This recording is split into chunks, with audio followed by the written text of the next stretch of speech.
My name is Kercida McClain, and I love Christmas, but I love Advent even more. I love the time of preparing.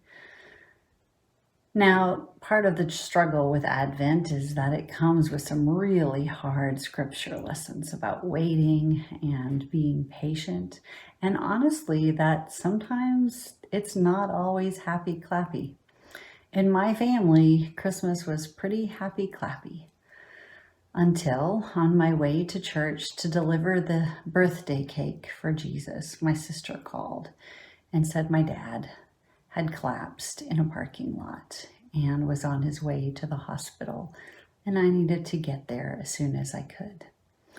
My dad died Christmas morning. Many of you are thinking, that's a pretty awful time to have a man who you somewhat idolized die. And you're right.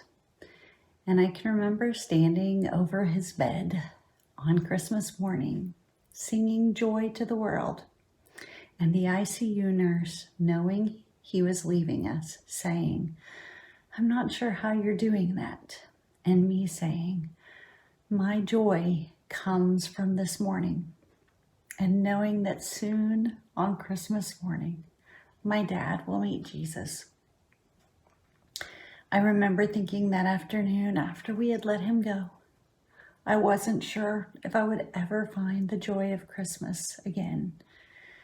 And yet, you know what happened the next year? Advent. It gave me time to prepare.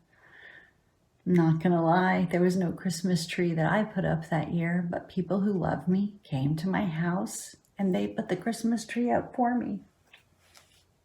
That's what community does. It loves us in the gaps. And you know what's happened now? I still have joy to the world on Christmas morning because I believe in something much bigger than what we have here on earth.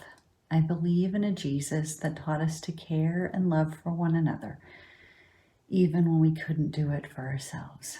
Advent, preparing for Jesus by loving each other.